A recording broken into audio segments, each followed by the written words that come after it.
It's as good as it can get.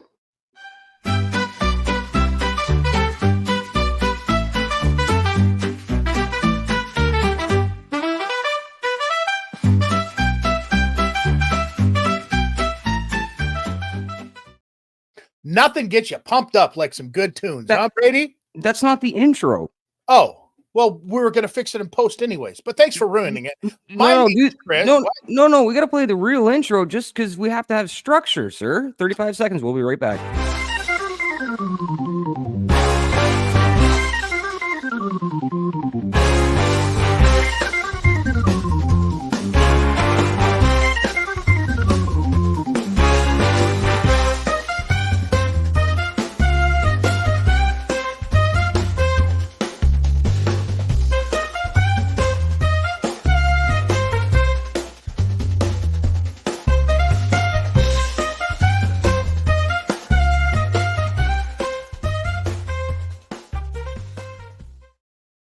I don't even know what instrument that is. Is it a harp? Is it an accordion? Is it a keyboard?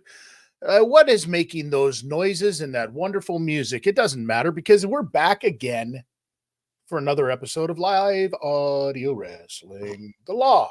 I'm Chris. He's Bradie. Yes, believe it or not, that is Bradie. Contrary to popular opinion and certain rumors going around lately, he is alive. He is well. And more importantly, what is going on with that vest? I haven't fully transitioned yet. This is like my mid-transition. Man? Like you're gone from a boy to a man? Like you're not going to get any bigger, bro. You're 40 years old now.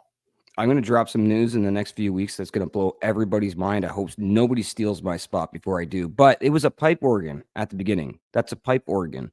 It's an old church organ. Pipe. That's a hell of a name. Somebody should take that name for a wrestling character. Hey, it's episode 41. Shouts out to the Huge Pop guys. Why? Because we're on their hub. Oh.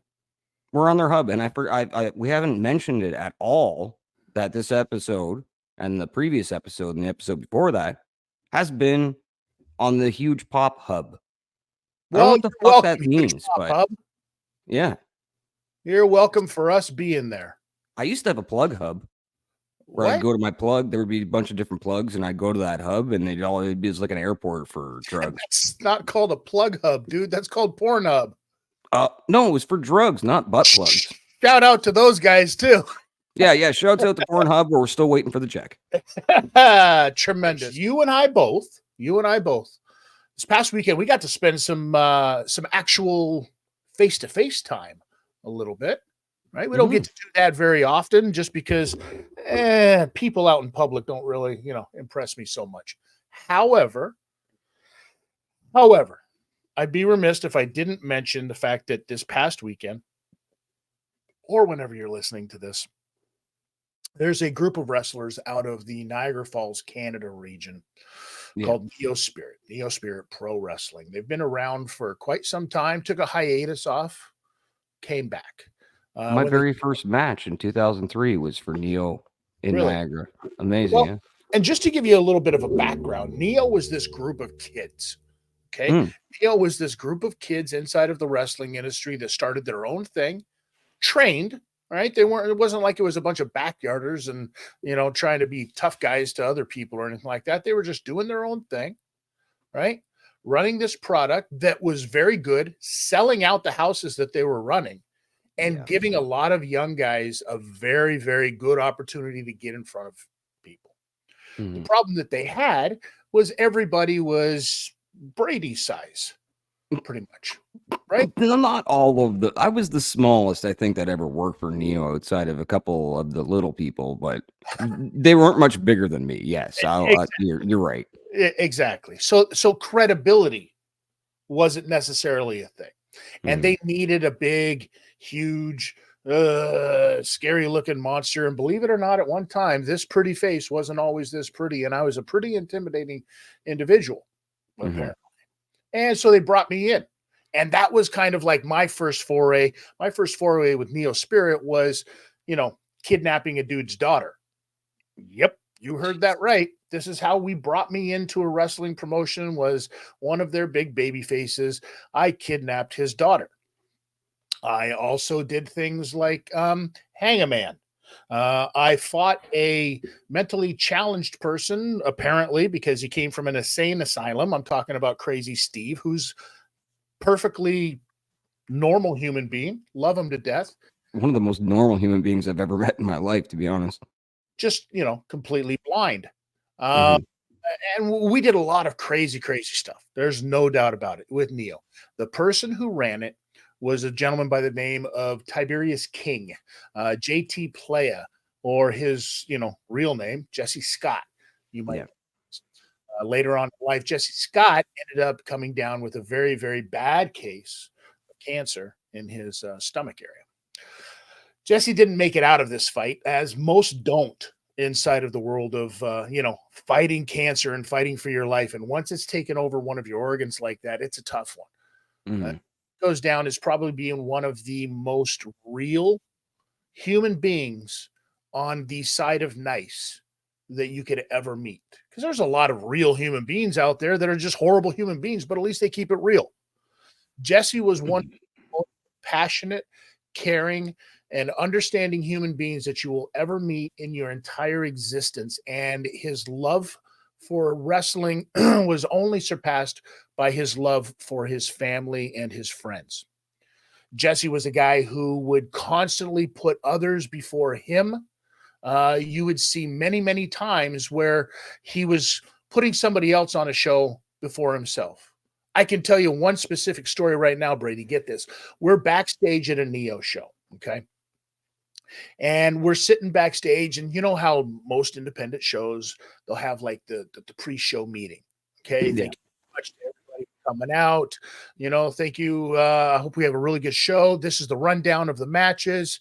These are your referees. This are the finishes. So we don't want to see any crossover stuff. Does anybody have any questions? Let's have a great time. Rah, rah, Paul Heyman, ECW, fire up the troops. Let's go. Right? So Jesse's doing one of these speeches backstage, infamous for these things. And if you knew him, you knew the fact that he could fire you up. There's no doubt about it. He was the hype man. He 100% was. And he's in his speech and like, okay, it's a great house. We're sold out. We're going to go out there. We're going to have a killer time. Everybody's going to have fun. Hope everybody knows what they're doing. And afterwards, we're going to go out. Oh, all right. Are we ready? On three. 1, 2, 3. Yeah! And throws his arm up in the air as hard as he can. A big old fist wave to the crowd of people standing around him in the back. And all of a sudden drops down to his knees because he threw his shoulder out while trying to hype up girls at the back. And could not perform that night. That kind of guy Jesse was. So Jesse, there early on when I only did the wrestling thing for a minute. I've been in another business doing every other gig, but when it actually came to physical in the ring, Jesse was the first guy to give me my spot. Yeah. And I went in there and I wanted to be called. So I had Uncle Nick Sin Bodie, who I always call or refer as Uncle Nick, wanted to call me the Surf Ninja. He had been trying to give this gimmick to everybody for so long. One of his favorite movies was The Surf Ninja. If anybody look it up, it's hilarious. So he wanted me to be the Surf Ninja. Then Eric Young wanted me to be Mellow D. Cosby or Jamal Huxtable. And I'm like, okay, something's not working here. Then I met Jesse, and Jesse said, no. He goes, what's your name? And I'm like, Bradie. And he goes, what do they want? And I explain it to him. And Jesse's like, no, you're the Bling Bling Kid. And I'm like, what? He goes, you're the Bling Bling Kid. And later on that night, I seen him go out and cut a promo, and he's like, I'm the king of bling. So he had planted the seed in me, and I used that name for a few years. And then when I came back as a ring announcer and a referee, I was always Bradie Bling, and that was my basically my homage to Jesse. Mhm. Because if he named me that, I had to run with it. It was what it was. He was the king of bling. He was Tiberius King. Yeah. He was Jesse, and the love that we see not only for the business this weekend or this past weekend was not only the love for the business and the love for the art of the game, but was the love for Jesse, and everybody delivered, and it was amazing to see the people that showed up. There's only a few people that were missing, which would have been booked somewhere else, but everyone that could make it made it. Here's the thing that you don't see very often and you know this as well as I do, Mhm. because a lot of times everybody gets into this business. A lot of people get into this business, not maybe not everybody, but a lot of people get into the business of professional wrestling because they have a goal, and their goal is to get to the WWE, or Mhm. nowadays their goal could be to get to AEW. Back in the early 2000s, your goal might have been to get to ECW because that's what you were doing. But either way, you had a goal to get to this bigger promotion, this bigger company that is on TV, major network, doing their thing. And fuck yeah, that means that I've made it. Mhm. But there's one thing that you will never ever get once you get to that company, right? Because you got to think about this for a second. When you get to that company is taking people from the Pacific Northwest, taking people from the South, taking people from California, hell, taking people from England, from Japan, from Germany, from South America, from all over the world, and they've put them into this pot. Instantly, all of a sudden, you're like, oh, but we're a wrestling family and we should be able to do this. No, you're an employee working for a company at that point. So the reason that you got into it, the camaraderie, the friendship, the hanging out, the going here, that doesn't exist to the point that it does when you start off. And I noticed something and I appreciated something, and I hope that more people hear this when I say it, that those people that I saw inside of that ring at the end of the night at Neo were the same people, a lot of the same people that I saw when Neo started, with the exception. And we're talking 20 plus years ago when these guys started. Now, one Dude, I've thing, seen Laz. yeah, yeah, If he's a anybody, fan. some of the listeners, you have no idea what I'm talking about, but the people that do, they're like, "What?" Yeah, Laz came out and fucking, he was Laz from 2003 again. I was marking Absolutely. out. I even pulled him aside. I'm like, "Look, yeah, I know you don't remember me, but I was the biggest mark for you." I'm like, I've got a rap group, and one of the names is Laz the Third because that's named after you." He's like, "What are you talking about, you creep?" I'm like, "Yeah, yeah, exactly. I love you." Yeah, yeah, it's a creepy thing. That is really creepy, and now everybody knows about your Yeah, yeah, I'm fake weird. rap career. So It's a group. okay, it's a boy band. Let's face Oh. facts. There's a girl. Still, She's not very good, but she's there. I apologize. You're awesome, Mobby. I apologize. ah, but back to what we were talking about. What we saw here on the weekend at this show was a lot of family. And I know a Mhm. lot of people throw that out there, but it's not really a thing. But this is a thing. This was the closest you're going to find to a family. And I'm standing outside of the ring, and I'm standing there with Sean Spears. Um, and we're looking at this, and both of us are talking to one another about, man, I really hope that everybody in there understands how special that moment is to them. And when you have family like this is why you have the turnout. This is why you have a sold out show for one man, Jesse Scott, and his family, to help his personal family, his shoot family, if you will, his outside of the wrestling universe family, right? All of his friends showed up, and the people that the hearts that he's touched. I almost said it, I almost said the people, but the hearts that he touched, right? They came out tenfold. Some of his oldest friends that used to work for Neo also came out. TNA's Rosemary came out for the show. AEW's the Blade, right? Jesse Pepper Pepper Parks, Parks, as Pepper we know. Parks, and the bunny. The His bunny wife, was there. the bunny, Yeah, right? yeah. I mean, who used to be Cherry Bomb in Neo came out for that. You heard me say Sean Kazarni. Spears. Sean Spears came out. Kazarni came out. We're talking about Sin Bodhi, Yeah. a lot of good brothers and sisters. The Body Count, who was a tag team way back then, hasn't wrestled together in over 12, 15 years or whatever. They came back for this thing. A lot of people put in a lot of effort. Shout out to Neo for the great things that they've done. They have become like my little brothers and sisters. I can't say they're my kids, but they're definitely much, much younger siblings, that I look out for. that I appreciate, and I want to wish nothing but success and all of the great things to them. And this is listen, Jesse Scott had the kind of legacy that you will see this happen again. You will see this happen more and more often for him throughout the years. You will have a Jesse Scott memorial show every single year. And I hope that everybody remembers this and everybody comes out and supports not just that, because if you have this in your neighborhood, if you have this in your territory, if you have this, in your neck of the woods, whatever you want to call it, please do everything that you can to go support these families when they're reaching out like this. We live in a world right now. We're coming up to an election year. We got hurricanes running through, tornadoes, just devastating stuff, right? Canadian communism. We have all of it, dude. Every little bit of it. We got elections going on in Canada pretty soon as well. We've got people that don't trust the government everywhere in the world. Pandemic 2.0. What we do have is we do have the love for our neighbor and the love for your family. And these people have put their entertaining skills out there for you all of those years. Something like this happens. You have to go and support it. The other thing that they can support, if you want to hear more Neo stories, a lot of these names that we've mentioned are in our archives that you've sat down with. You've talked about Neo, the Neo days, the early days, working some of these people.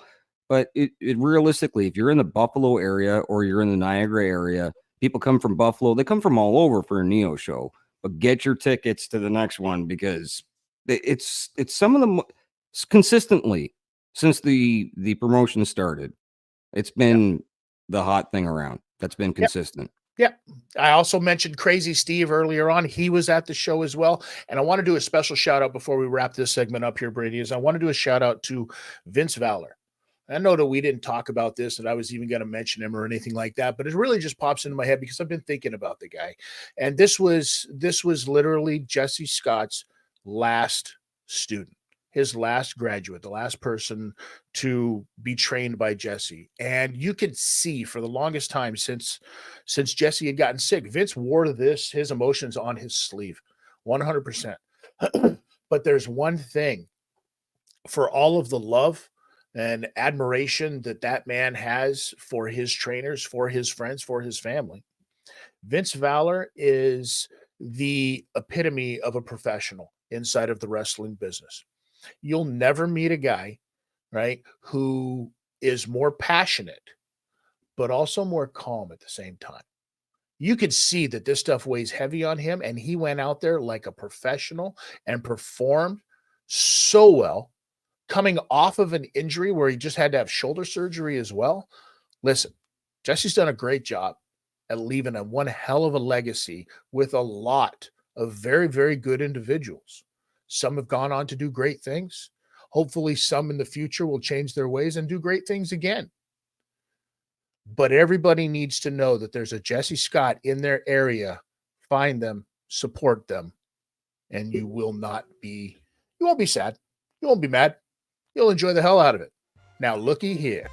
Thanks for watching that video. If you like that video and you want to see some other stuff, check out our catalog here on YouTube, or you can find us on any podcast provider anywhere in the world.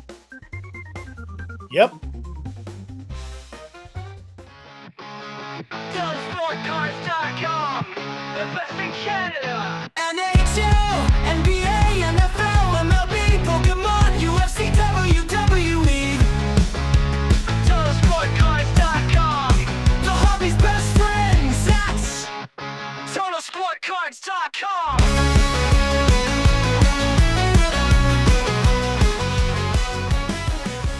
RockSolidFanClub.ca gives you full access to Canada's leader in professional wrestling, featuring legends like Mick Foley, modern megastars such as Cody Deaner, and future sensations like Tyler Turva. RockSolidFanClub.ca offers exclusive series, podcasts, live streams, specials, and full events, all for less than $9 a month. Sign up today at RockSolidFanClub.ca, where real fans get it.